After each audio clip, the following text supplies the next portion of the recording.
Thank you very much. Welcome. I'm Connie Brooks with Bat and Kill Books, and it is a pleasure to welcome everyone here tonight.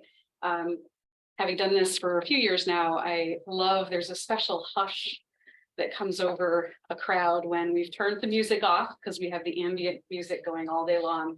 The music comes down, but we haven't started the program, and it reminds me a little bit of church. And everyone just takes this peaceful feeling before we get started. So welcome to everyone who's here in person this evening. Welcome to our friends on Zoom. We are making a recording of this tonight via Zoom, just so that everyone is aware of that. We have several events that are coming up that I did want to very briefly mention. I have a feeling there are a few poetry lovers in the room. So we do have a monthly poetry night. Our next one is next Thursday, April 27th. It's from 6:30 to 8 p.m. And that's just an occasion to bring a poem. It could be your own, it could be a favorite poet of yours. And it's kind of a round robin style, very casual. And then Independent Bookstore Day takes place on Saturday, April 29th, all day long. It's a celebration of all independent bookstores. We will be celebrating by doing a number of things. We will have a various prize drawings throughout the day. We will have free books to give away. We have exclusive merchandise to sell. And in addition to that, we have a couple really special events going on that day. From 10 a.m. to 2 p.m., our friends from the Covered Bridge Bread Company will be here selling some sweet and savory treats. From noon to 2 o'clock, the local author whose pen name is Sassy Rock will be signing her new novel, Restoring Mary. And at 4 o'clock, our friend who's in the audience today, say hello, Emily, the writer and poet, Emily Benson Scott, will debut her collection of poetry odes to the ordinary, which just arrived in the shop and it's absolutely beautiful. And so thank you, Connie. So And I'd glad to like have to add there's an after party. Mm. And there will be going free and all kinds of good things. And you'll probably be at the depot, but I'll just firm that location up later. Sounds great. So that Independent Bookstore Day is Saturday, April 29th, and we would love everybody to come. So it's my pleasure to introduce James Cruz this evening. James is the editor of several best-selling books, including The Path to Kindness and How to Love the World. How to Love the World was the first one. It has over 100,000 copies in print at this point. James has been featured in the Washington Post, the Boston Globe, the New York Times Magazine, the New Republic, the Christian Science Monitor, and he has been featured on NPR's Morning Edition.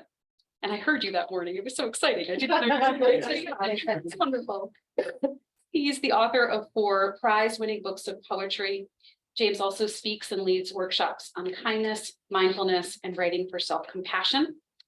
And tonight, of course, we are launching into the world his newest book, Kindness Will Save the World, Stories of Compassion and Connection.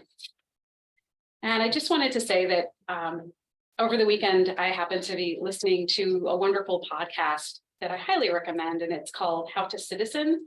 It's hosted by Baratunde Thurston.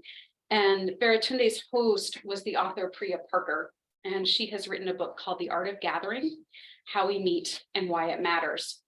And the conversation that they have in the podcast is fascinating and well worth a listen for many reasons. But I was struck in particular by Priya's reflection that any of us only have so many days and weeks on this planet, and that therefore who we choose to gather with, why we choose to gather, are incredibly important. And so it's not lost on me that we, this group here, our group on Zoom, we are choosing to gather tonight to celebrate a book about connection and compassion and that fundamental gift that we can all offer one another, which is kindness. So thank you all for coming, and it is my pleasure to welcome back to Bat and Kill Books, our friend, James Cruz. Well, thank you all so much for coming tonight, coming out on a chilly April evening to talk about kindness, to hear some stories about kindness. It does seem well timed. We were talking about that before the event, and I just think about the word kindness always brings me back to kinship, and it brings me back to family, and how, we start we start being more kind when we start with where we are. So the people we gather with, as Connie said, the families we have, the people in our immediate orbit. And I just feel like those ripples keep going out from there. So if we can only just take care of our own corner of the earth and, send out those ripples, I just feel like the world will hopefully continue to be a kinder and more compassionate place, so that when we see a stranger or, see someone who we think may not supposed to be there, that we see a member of the human family, that there's a greater kinship and kindness that brings us all together. And I also just wanted to tell you a little bit about how this book began. So this started during the first part of the pandemic for me, when we were all so fearful, so worried that we might not ever be able to gather again like this. Here we are. And so what I found was really helpful was noticing small moments of connection. So noticing those little sparks, like in the eyes of someone, even above their mask when they were checking you out at the grocery store, or, a friend dropping off cookies during Christmas, just showing up with a gift. And writing about this helped me to hold on to those moments that had happened, but it also trained me somehow to look for more moments like that. So when I was down, when I was depressed, when I was despairing for the future of our country and our world, I was able to just find these little glimmers of hope that would lift me up and keep me going. And so that's really what this book is about. It's a collection of small moments. I am a poet by trade, so I tend to see the world in, these shorter glimpses. And this is prose and something new for me for the first time, capturing those moments, not just in verse and in poetry, but in prose. Now, having said that, I would like to begin the reading with a poem because I can't resist. I can't turn it off. And this is a poem called Kintsugi. A lot of us, I think, probably know what kintsugi is right now, the Japanese practice of mending pottery with pure gold. Kintsugi. Anyone who loves someone else already has a broken heart. It's the law. If you want that light to flood your body, you must expose the cracks through which it pours, for they are the source of your beauty and your strength. Think of the Japanese who fill the cracks in a ceramic bowl with pure gold, not only flaunting those so-called flaws, but also making each one a bright vein through which light now moves. So for me, kindness is that pure gold. We are broken, we are cracked, we are broken open, but kindness and the love that we have and the love that we can give will fill in those cracks and make us whole and make us stronger as a result of that. So I'll just start with one of the first essays that I wrote, and this one is called At Home in the Moment. It starts with a quote from the wonderful Audre Lorde, who says, "We have to consciously study how to be tender with each other until it becomes a habit." Today, a Whole Foods cashier made me feel human again. When I pushed my cart into the nearest checkout line, just as I was about to load my items onto the conveyor, she came around the corner and said, "I can take you on 3. There's nobody there but me." She was a slightly older woman, hair pulled back in a ponytail, and she looked as tired as I felt. Yet she laughed wildly as I came over and said to her, "Thank you for finding me." We chatted a bit, and at the end, she warned me that a bag of glass bottles was heavier than I might like. "I don't know how long of a day you've had," she said, grunting as she handed it over. "Long enough," I said, to which she replied, "Right?" I looked into her bright, weary eyes as if we'd both just stepped onto the same boat together. Then we said goodbye, and I told her to enjoy her night, for once meaning it with every fiber of my being. Our whole interaction, when I think back on it, was a series of small kindnesses, little moments of tenderness and caretaking, like when she placed one of my reusable bags between a few glass bottles of kombucha so they wouldn't clink together and break. Or when she insisted on helping me bag my items, though I could easily have handled it. Even that one word before the transaction was over, "right?" contained so much empathy that I felt more like myself, more human than I had all day at work. Over and over, I'm reminded that this is all it takes to give one another the sense of belonging we lose so easily, especially in cities where efficiency and speed are prized above all else. It makes me think of what author and educator Parker Palmer said: "We must invite, not command, the soul to speak." We can't force the deeper parts of ourselves to rise to the surface, but they can be invited by the choice to take care of ourselves and by moments when someone gently coaxes the shy soul back out into the world. By the time I got back to my car, I couldn't stop smiling, and suddenly I didn't mind so much the hour-long drive home. Though she'll never know what she did for me, just as we can never know how much our kindness might change the life of another. That cashier gave me a home again in the moment.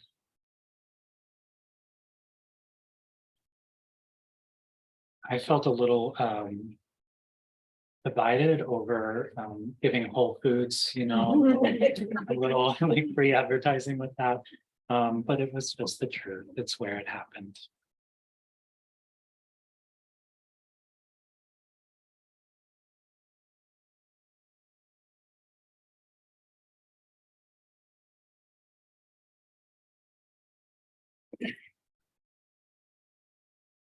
So the next one I want to read, another similar moment.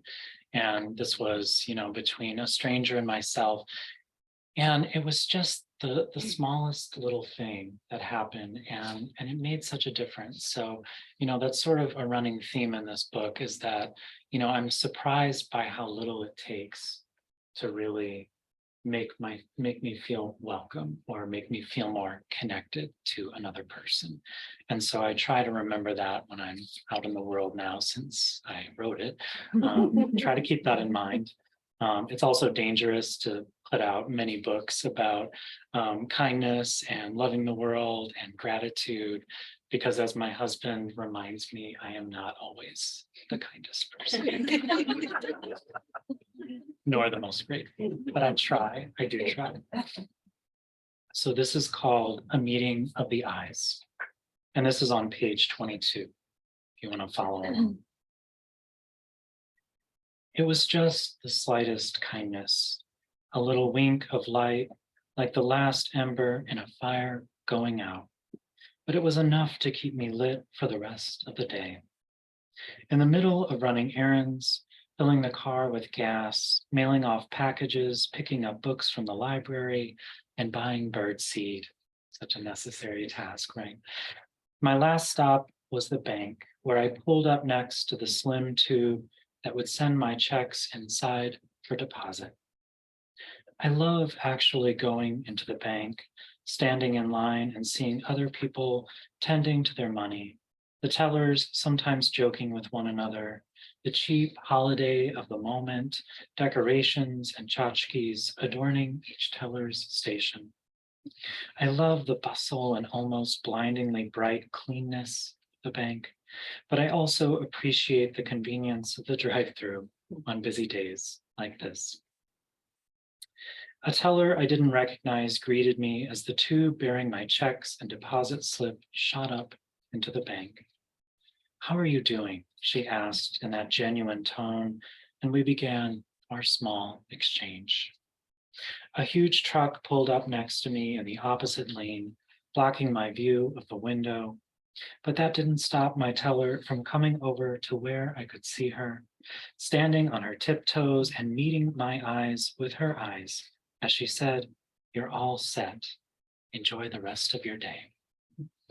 It wasn't the words that stayed with me, but what she said with that gesture of leaning so I could see her over the hood of the truck. What she said with the effort she made to ensure that our eyes met when she wished me a joyful day. "I mean it," her attention seemed to say, "and I want you to know it." She went the extra mile, or perhaps an extra few inches in this case, to acknowledge me as a human, to make me feel as if my presence was important to her. You might think there's no way I could get all that from a simple meeting of the eyes.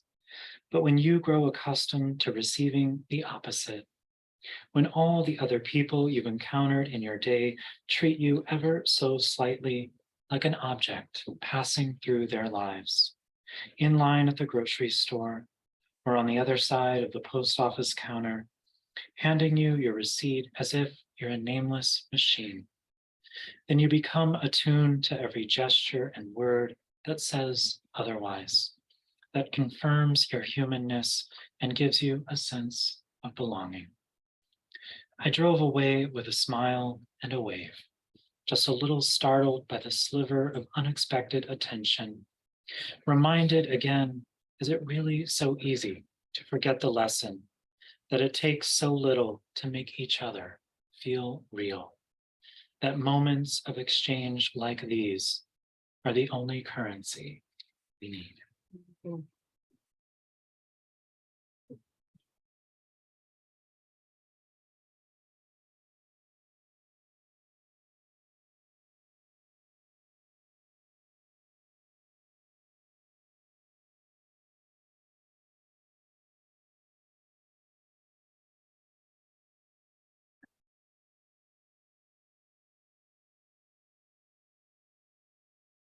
But because I know a lot of caregivers are out there, I wanted to share this next piece. A lot of these essays focus on looking after my mother, who actually passed away last year. So she unfortunately didn't get to see the book come to fruition. But I love that so many of these essays are about her and that she's able to live on through the book that is now dedicated to her.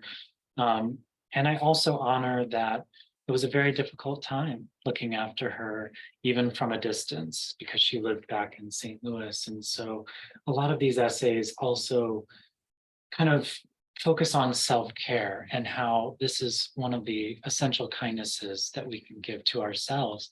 Because what I've learned, of course, it sounds so simple. It's one of those things that when you take care of yourself, you're so much more able to show up for other people. And so this one is called Ordinary Repair. Lately, this is on page 39, if anybody wants to follow along here, we're at home.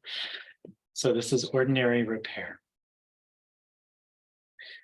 Lately, I have become a student of the ordinary, asking each moment, what are you here to teach me?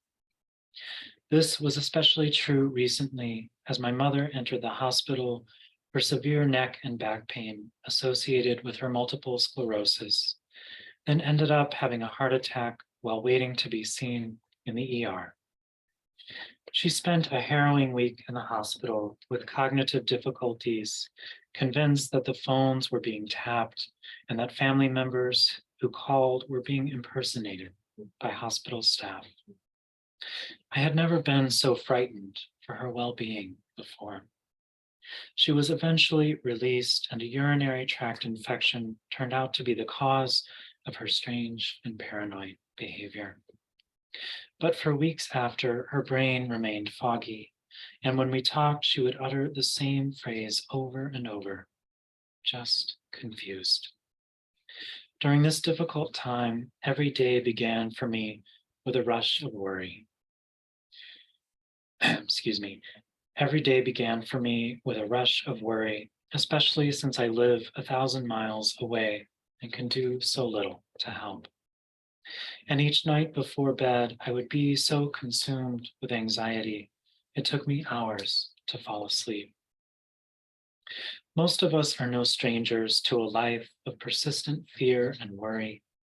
Yet I was struck by just how much my own personal world had been built upon the foundation of my mother always being there in the tiny senior apartment she shares with my grandmother, filled with overstuffed chairs and the always blaring TV. Once that stability was called into question, and we began to wonder if she could keep caring for herself and my grandmother, I felt my own life tilting toward uncertainty, as if I might never find solid ground again. What saved me were reminders from friends, my therapist, and my husband to seek out moments of deep self-care, setting aside the time for myself that I didn't feel quite right taking, given that my mother was still suffering and so far away. Self-care had never been harder. I would take walks to the end of our road to check the mail, with the canopy of maples stretching overhead, making a green tunnel filled with dappled light that delighted me each time I passed beneath. But by the time I got back home, my stomach had twisted up in knots again, as I realized how much emotion I was pushing under and not feeling, needing to let it all pass through me. The other unexpected kindness of this time arrived as the ordinary chores I would normally have put off. One morning, I drove to the post office to mail some packages of books to friends. Often envelopes will sit in my car for weeks before I make the time for this task, but that day I relished the feel of the smooth brown envelopes in my hands before I sent them off. I felt amused by the little brass key I used to unlock my P.O. box, pulling out a rolled up newspaper and a card with a watercolor on the front that my friend Anne had painted herself. Her colorful poppies lifted my spirits, and there was something about the physicality of everything that seemed so alive to me in those in-between moments of not caring for or worrying about someone else, just doing what needed to be done. When I got back to the car, I knew I couldn't go home yet. I drove instead to a nearby nature preserve with the windows rolled all the way down and parked beside the hedgerow. Just sitting there with the warm air passing through, soaking in the trilling calls of a song sparrow hidden in the honeysuckle, healed something for me. I felt like a fish briefly released back into familiar water, my body no longer having to work so hard to breathe as I eased back into the flow of life, resisting nothing. I began to see my fear and anxiety for what they are, the result of a deep empathy, of letting my heart break for my mother and her situation, and for my own helplessness in the face of her loneliness and pain. That raw openness to love made me more present than I'd been in months, possibly even years. I saw each person I encountered as whole and lovely, each object I touched as shimmering and holy, remembering how quickly our circumstances can change on this earth. I thought of the Jewish concept of tikkun olam, which translates as repair of the world. This often refers to acts of kindness performed to help others, but traditionally the concept was also connected to the notion that our task as humans is to find the light hidden in every event and every fellow person. No matter how painful or plain the moment, we can always seek out some kernel of light that will help us find our way. Keeping that knowledge close, I made it a practice to welcome the everyday chores and interactions as evidence of my aliveness. From filling the tank with gas and grocery shopping, to meeting with the town assessor about the value of our property and home. Even that half hour seated in an old desk chair in the town office, talking about square footage and foundations, not my favorite subjects, by the way, became precious to me because I knew once again, as if for the first time, there would never be another day like this one.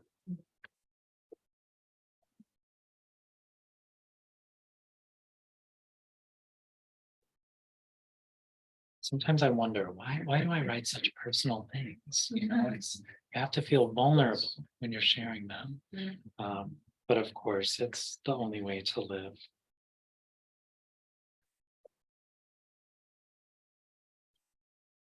This next essay is about a friend of ours gave us a cabin to use for part of the summer a few years ago now. And I was trying to do the math in my head how many years ago it's been. And we just had a great time. There was no cell service. And this is sort of about the obsession that my husband took on while we were on this island, secluded from life. This is on page 97. And this one is called Treasure Hunting. I didn't want to spend the morning digging for sea glass on that rocky beach near the dock where we were first dropped off on the island. I longed to be back in our cabin, curled up near the wood stove with a good book and steaming cup of honeyed green tea. But I could see what joy it brought my husband Brad to slow walk the shore where the tide had just gone out, scanning for glints of green, white, and the ever elusive blue of bottle shards worn to smoothness.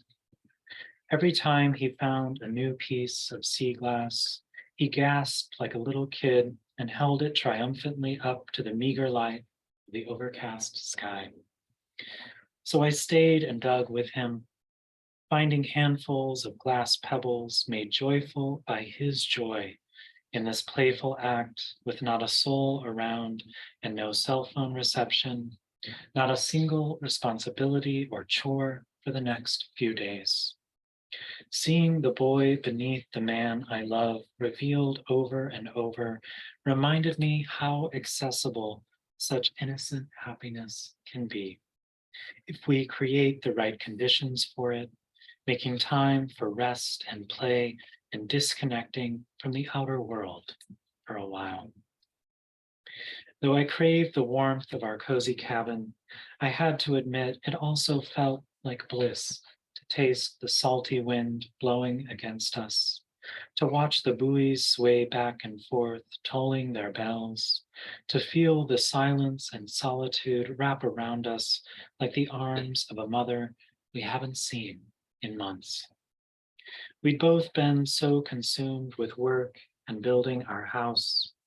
We'd forgotten what peace a little time away could bring. It's been so long since I've seen Brad this happy. I had also forgotten what it's like to experience the secondhand joy of someone close to you, how contagious the drive to play can be, whether searching for sea glass or snapping photos of the hilly, moss-covered floor of the forest, or simply standing on the lip of a cliff and cheering on the roaring ocean as it tosses wave after wave on the rocks below. Eventually, I made my way home alone and left Brad still digging on the beach for several hours more. But I'll never forget his childlike gasps as if he had discovered treasure, or the light that slowly seeped back into his eyes the longer we spent on that island, away from it all, giving ourselves permission to drink as much coffee as we wanted, to hike the trails in the chilly rain, Those moments will remain as glimmering and smooth for me as the bag full of beach glass he eventually brought back with him. Pieces small enough to carry with me in my pocket wherever I go, to remind me that happiness is largely a choice we make for ourselves. And sometimes all it takes is a little digging. I'm a poet. I couldn't resist that final metaphor of the digging. Better or worse.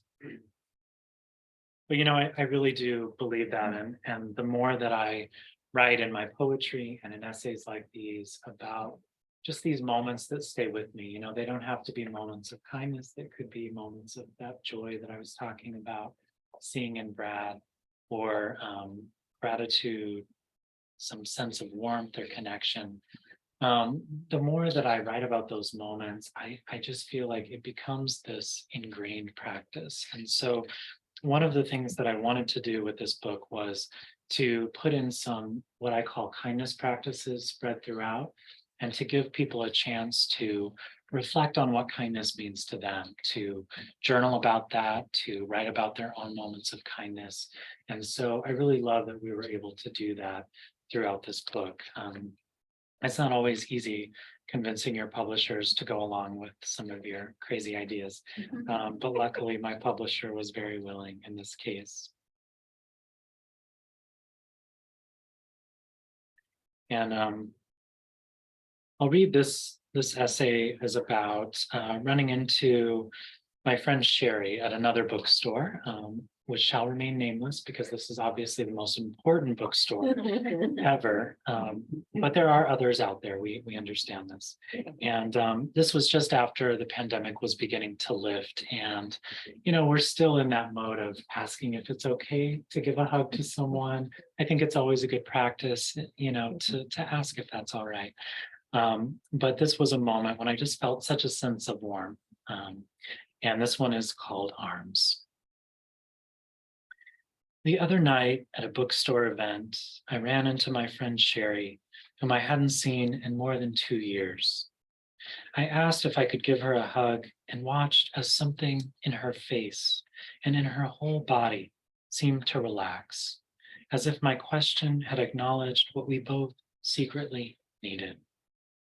As we leaned in and held each other close, I noticed that she was wearing her late grandfather's slightly oversized bright red cardigan, which I knew she usually kept in the closet to remember him.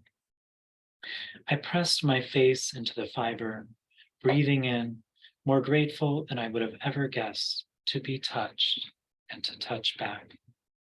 It should be no surprise, as I learned recently, that when we're forming in the womb, the first signs of our arms are these tiny buds that grow directly from the heart. This is why we feel pain in our arms before a heart attack, why we have this strange ache to wrap our arms around each other and press ourselves heart to heart, especially if we've been apart for a long while. It's almost elemental, this need, and though I would never have described myself as a hugger in the past, lately I find I'm willing to be the one who asks permission, closing that distance between us and seeing the importance of this simple gift of acknowledgement we can offer each other. As my friend and I parted ways that night, saying goodbye with brand new books tucked under our arms, I felt a warmth spreading in my chest. There was just something about seeing a good friend out in the world again, catching a glimpse of her in her grandfather's red sweater that I know means so much to her. I felt what I can only describe as a sudden freshness, as hopeful as a tulip easing open on the first sun-filled morning of spring. And I still feel that at times. I mean, just being here with all of you tonight, gathered in this space together, feels very special. So I appreciate you sharing this time with me. And I know that you have a lot of other choices about how you can spend your time. So I'm always grateful. Not here. You don't have a choice. I'm grateful for the event. No, I Cambridge, you know. Great. Right, when you're in Cambridge, you don't have any other choice. When in Cambridge, no other choice but to come to Back and Kill Books. Okay, I'm getting silly now, but that's okay. You're humble because it's very true. I think we're here because this is so special to all of us, and for you to share this with us means so much. So thank you. Well, thanks. We're here because we want to be. Oh, good. Skip supper. Well, see, now that's not okay. I'm not okay with skipping supper. That is commitment. What's that? I'm always willing to accept advice from the audience. So I just want to read a little kindness practice. Since my mother-in-law Anne is here, she is one of the kindest people I've ever met and known, and she does make many appearances in the book, which will tell you just how amazing she is. So this is one of the kindness practices, and I'll just show you the book. I love the book design. They did such a good job with that. This is called Accept the Gift. Many of us might feel more comfortable being the one who steps in to help rather than the one who receives it.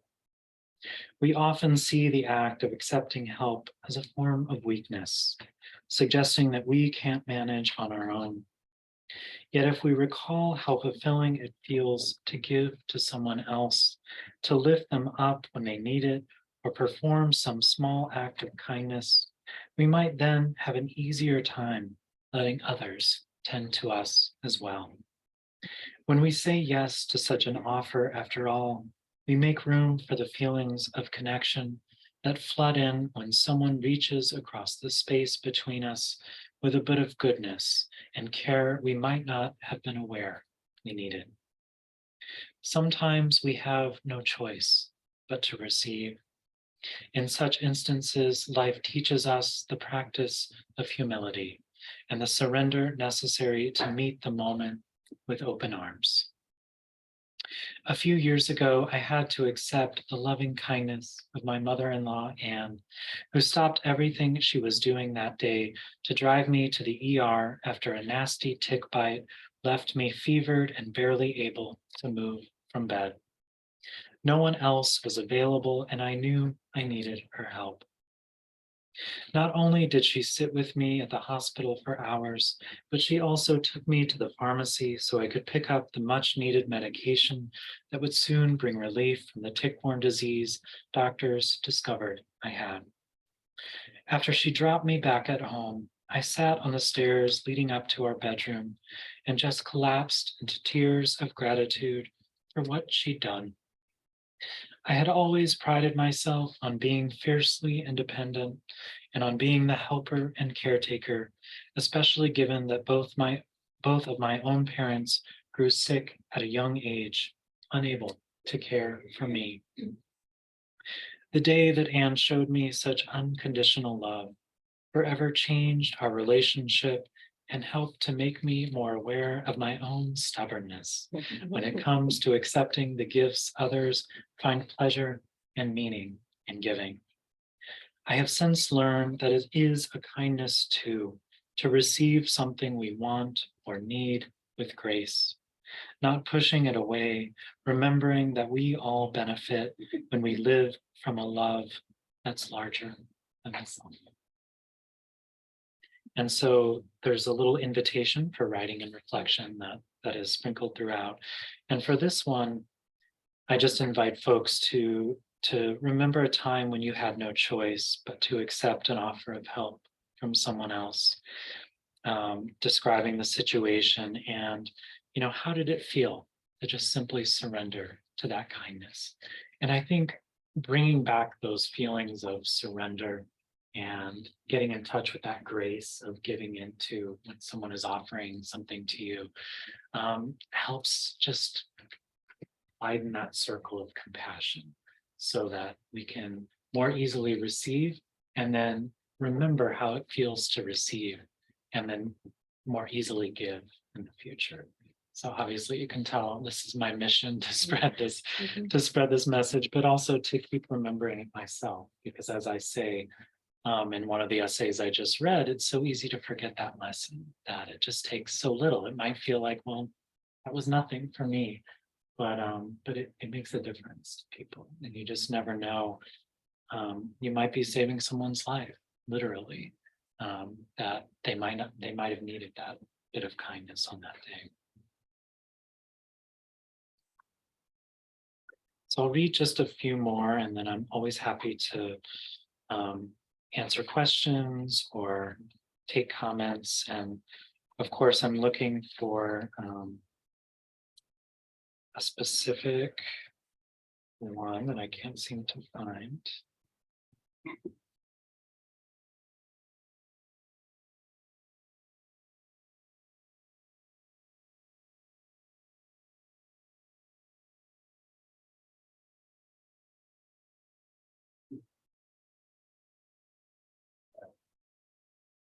This one is called The Midas Touch.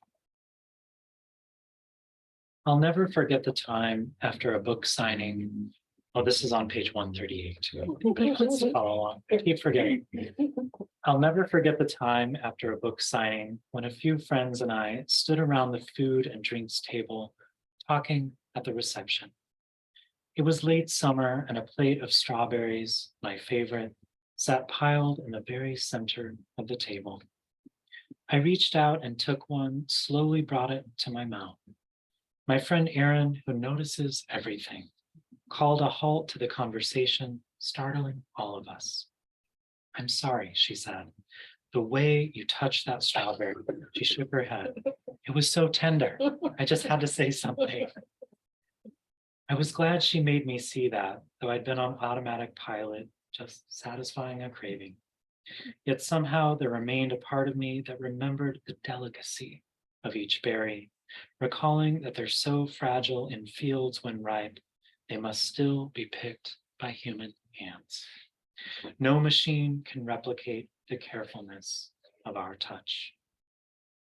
As I now know from having watched my husband Brad on the farm, it takes an incredible amount of time and labor to plant strawberries, spreading hay to keep the plants tucked away and warm in winter, raking the hay in spring to keep them from molding, and then nurturing them until they produce the sweet red summer swollen berries I used to buy only in plastic cartons from the supermarket without a second thought. When we pay kind attention to the people and objects in our lives, we develop a sort of Midas touch.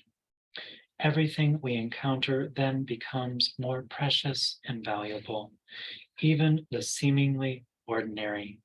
The chipped and stained ceramic mug from which I drink coffee each morning, the spider plant whose sun-struck spiny leaves can't help but invite a gentle rubbing, or the strawberry I might have eaten that day without as much awareness had Erin not said something. Though this kind of generous attention goes by many names, savoring, mindfulness, reverence, one of the key ingredients is the realization of the fleeting and fragile nature of everyone and everything around us.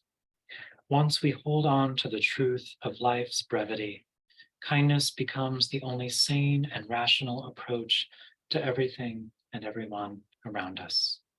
Perhaps that's why, as our conversation resumed that day, I tasted the sweetness of that berry all the more, chewing it slowly and reaching even more tenderly for the next one.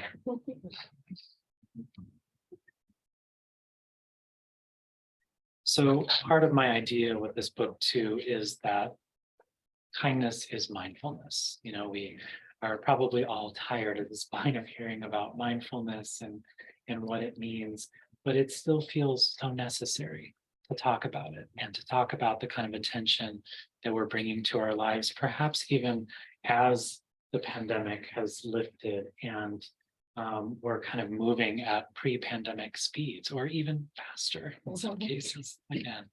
And just remembering to pause and access that tenderness. And this is the last, I almost said poem. This is the last essay I read. I'm going to end with a poem, so maybe that's why I said that. And this one is one of my favorites, actually. I think it's my favorite in the book. And it is the essay that I think began the whole thing. And it's called Islands of Calm on page 148. And it begins with a quote from Eckhart Tolle. Next time somebody says, "Sorry to have kept you waiting," you can reply, "That's all right. I wasn't waiting. I was just standing here enjoying myself." Easier said than done. I was sitting in the car at a gas station that night while my friend Stella pumped our fuel. The station was like a small lit island of calm in the sea of darkness around us. The sound of the freeway leading into town, a distant roar. Next to us, a young man pulled up in a sleek black car with tinted windows, got out and inserted the pump into his tank. He leaned against the side of his shining car, folded his arms and stared up at the moon and the few visible stars while he waited. I was surprised when he didn't pull out his phone and scroll through messages to occupy those few free moments, or climb back into his car and crank up the music as others did.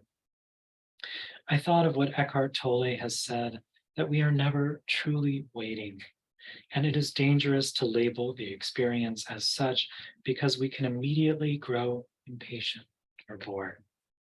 Instead, we can just say, "I'm standing here or sitting here, appreciating this small break in the day." We can be present and grateful for the kindness of those rare minutes that are not filled with demands on our time and attention. Can we see waiting as a relief, a brief reprieve from the busyness of life? Can we welcome the chance to stand in line at a market, sit in a doctor's waiting room, or drive more slowly behind a car traveling annoyingly below the speed limit? Maybe without honking or riding. As I watched that young man just leaning there, closing his tired eyes and taking in the cool night air, breath by breath, I grew calmer myself. I get so used to rushing from place to place, thinking I need something to entertain me away from myself, when what I truly need is more of a pause between one experience and the next. When I'm hurried out of my natural speed, it can seem that my racing heart will never find a place of rest. Yet in truth, there is always a tiny pause between each heartbeat, too brief for us to register. And in that small space of time, the heart is able to rest and restore itself. Life also gives us these gaps, and when we seize them, we serve as examples to others who might desperately need to slow down without realizing it. Making space for ourselves, we make small islands of peace in which we can all catch our breath for a moment before moving on.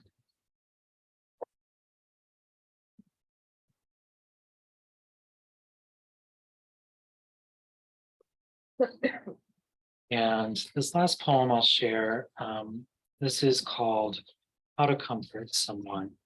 And I think it's so important in these times to think about how we show up for each other and how we can create that safe space of warmth around ourselves for others to enter into.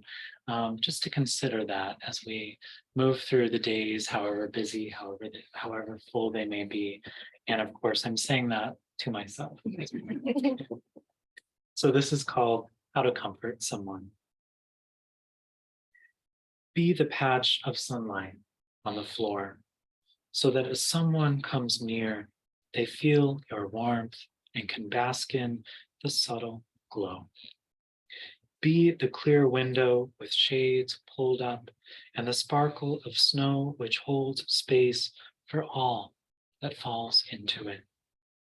Be the water glass filled at the faucet, then offered to another in need, and let them drink and drink until it's time for you to go, leaving like the slow fade of the setting sun on a winter day, traces of pink light spread like a balm across the sky. You guys have been such an amazing audience. Thank you so much for listening.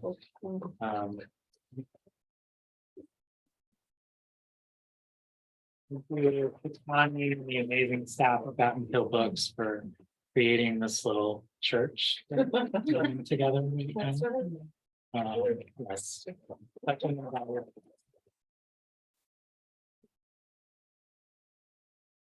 So I always feel like a teacher when I'm like, any questions, any comments, but there's no pressure. If anything rises to the surface, that's fine. Just want to leave space for that. Not a question, but the Midas touch. I think we've all had those savoring moments with something that we've anticipated and we just go. That's right. Yeah. And I think it is such a And this kindness. book is full of ah. Well, thank you. It's such a beautiful thing that we can do for ourselves when we slow down and savor our moments. And actually, I think the word savor does come up many times in the book. So I'm glad that you focused in on that word. And, we know from science that anticipating something, right, slowing down to really appreciate it just makes us more grateful, makes us more present. And I would say more kind too. Present, I think that's the word too. I just think of the black raspberry ice cream I had the other night. Just the smoothness of it in my mouth. It was just. Okay, now we're all craving ice cream.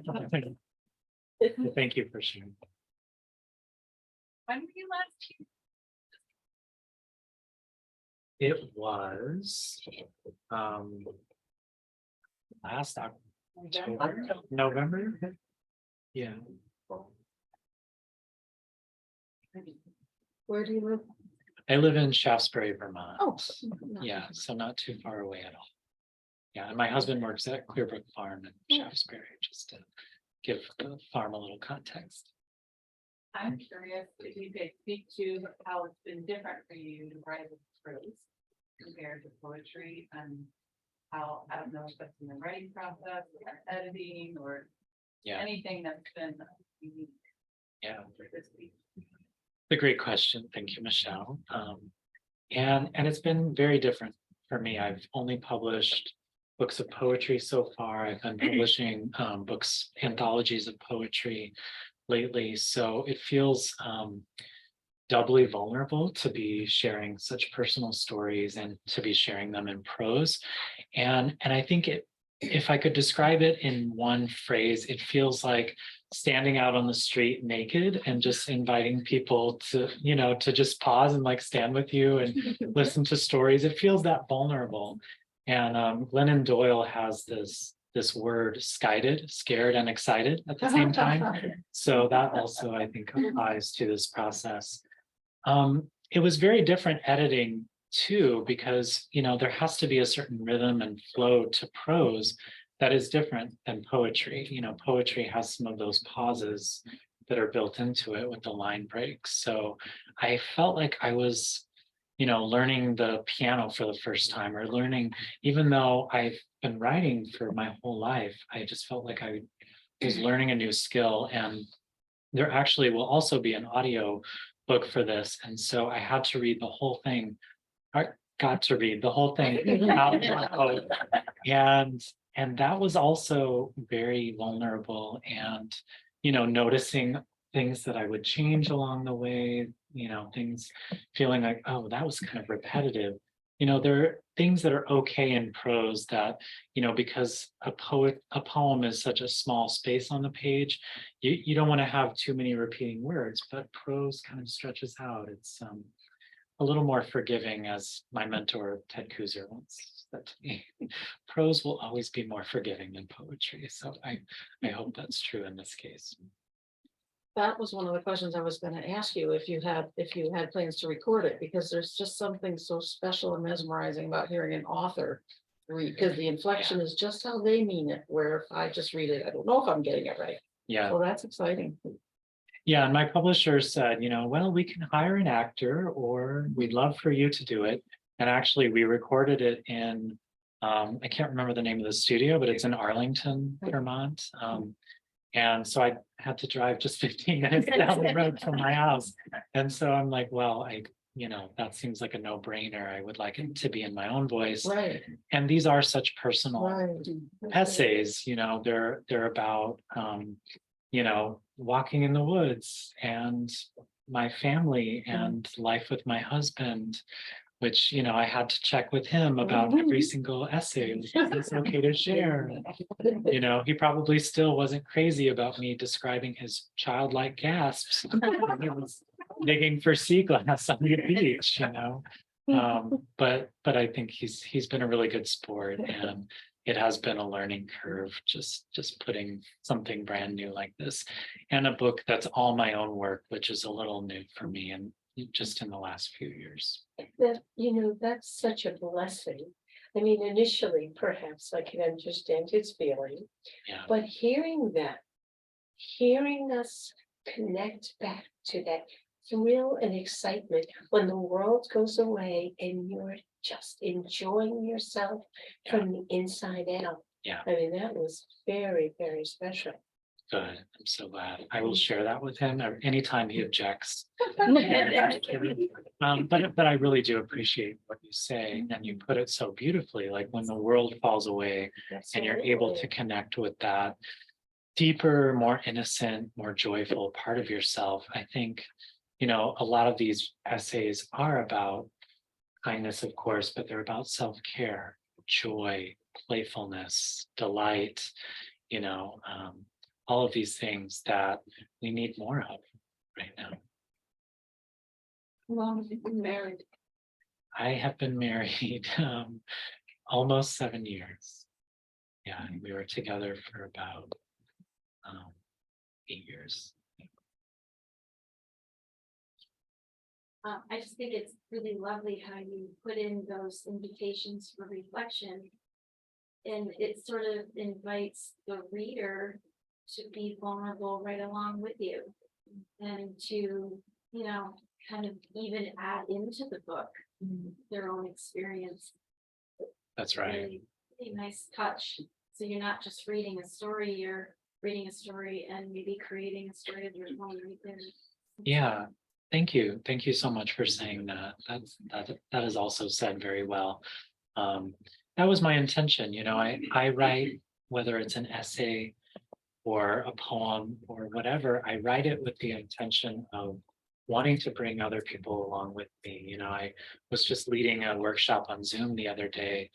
And I was telling people, I'm not as concerned with people wanting to do something the right way, or the way that I do it. I'm much more interested in, like, what is what I say or what I share open up in you. And that's the most important thing to me. And that's been, for me as a poet over the years, it's been such a gift, really, to have people say, oh, this poem that you wrote about, your dad craving all these salty things toward the end of his life when he was not allowed to have salty things. Like, I've heard so many stories from people who have really related to that poem, and getting to hear those stories from other people is the most important thing. So that's why I wanted to include those. And actually, I believe a year from now, there's going to be a journal also published that is based on this, and with new ideas of spreading kindness and also receiving kindness, both sides. Yeah. Was there a moment where you decided this is it, this is what I'm going to do and I'm going to publish a book, or did it just happen naturally where you fell into it? Yeah, also a great question. I wish I could say I just made the decision and then it happened.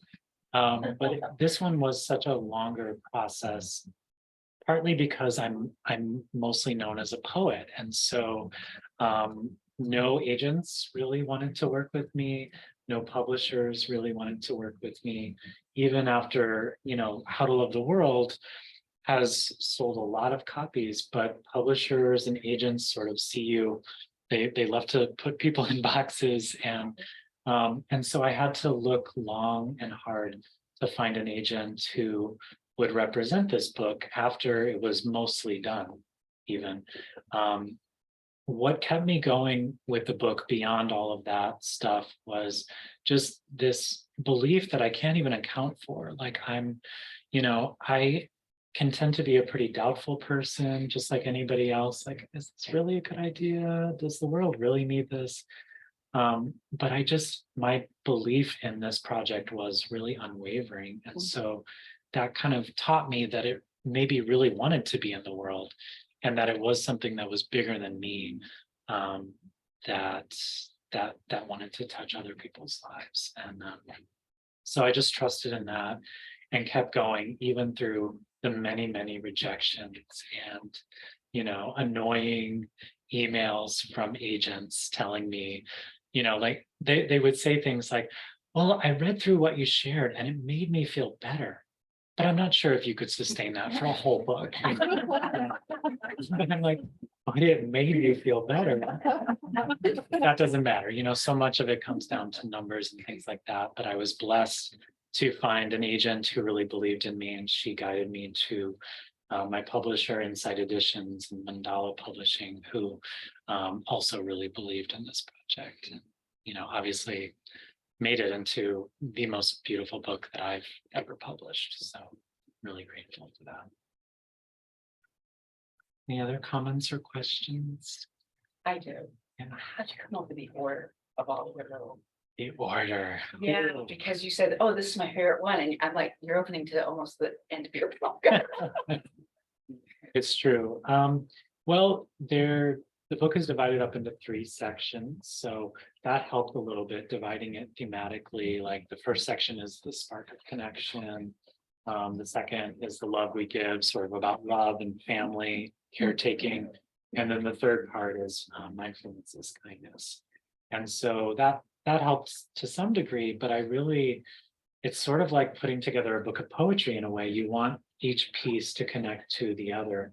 And so I tried to be really intentional about how these pieces, some were easier than others because I have a few essays about that magical trip to Maine that we took. I have essays about taking care of my mother that kind of go hand in hand. But it was a lot of work, actually. And we talked about whether or not to break it up by theme, like, this one's about courage, forgiveness, savoring, self-care. But I just felt like there needed to be a flow or a kind of story that would carry through. And hopefully that does happen. Yeah, very good question. James, I don't remember exactly how you said it, but you said that this book wanted to be. And I've come across this concept recently within the past couple of weeks of people saying that an idea chooses you. And it can stay with you for a little while. Yeah. And you have to act on it, or else it moves on to somebody else because it wants to be born. Yeah. Is that what you were experiencing partly? I think as kind of woo-woo as it might sound, I think that is the label that I would give to it. And Elizabeth Gilbert, in her wonderful book on creativity, Big Magic, she talks about how she had this idea for a novel that kind of held on for a while, but then she just wasn't able to get to it. And it seemed to pass from her to her friend Ann Patchett. And so Ann Patchett ended up writing this novel that was very similar to the novel that she was going to write. And so I do believe in this mystical quality of ideas or concepts or intentions wanting to creatively be born in the world. I really do believe in that. And if we don't tend to them, I think that someone will. It moves on to someone who It moves on. And so I think that was part of the drive to keep me going, because there were a lot of roadblocks in the way of this. And it took a lot of, unpaid labor to bring this into the world. So thank you for asking about that. Yeah, I And think Gilbert actually goes on to say that Patchett did a better job with the book than she would have. right. I can't, do you remember which book it was? It was something about a young woman who was. The Amazon book. The Amazon Yeah, book. Yeah, yeah. I can't, it starts with a C, I want to say. Can't remember, yeah. Okay. I just want to share, we have a very lively chat going on. Oh, good. On Zoom, and we've got, we've been over 30 people, around 30 right now on Zoom. You can't see them, James, but I can see some of you, so hello, but, and no specific questions, but they're all, I see a lot of nodding heads and a lot of wonderful comments, which I'll share with you after. So, Awesome. Thank you. Thanks to everyone for joining us by Zoom too. And just as much as the book is a gift to you, to your family, to all of us and everyone, your input, your honesty means so. I mean, hearing some of these things that you're saying, how you persevered when you were labeled, so to speak, and knew it was time to move to your next purpose. Yeah. You know, these things are very important to share Yeah. and to spread. You know, we really do need to be listening to each other. That's so important. Thank you for sharing it. Yeah, absolutely. Well, I think it's important. I love your comment because of that. And you know, saying what you said, because if you have an idea, if you have a strong intention, you know, just follow it. You know, from the smallest to like, you know, we have these impulses like, I want to say something to that person. Yeah. I want to compliment that person, or, you know, give them this thing. Like follow that impulse because there's a reason that it's passing through. That's why we're here today. Oh, good. I'm so good. I don't know what this guy's gonna tell us, but it's important. We're here. Well, again, you guys have been the best audience. I'm so appreciative. Please come and chat with me if you have any other comments or any other things to say, but thank you so much for spending time with me tonight.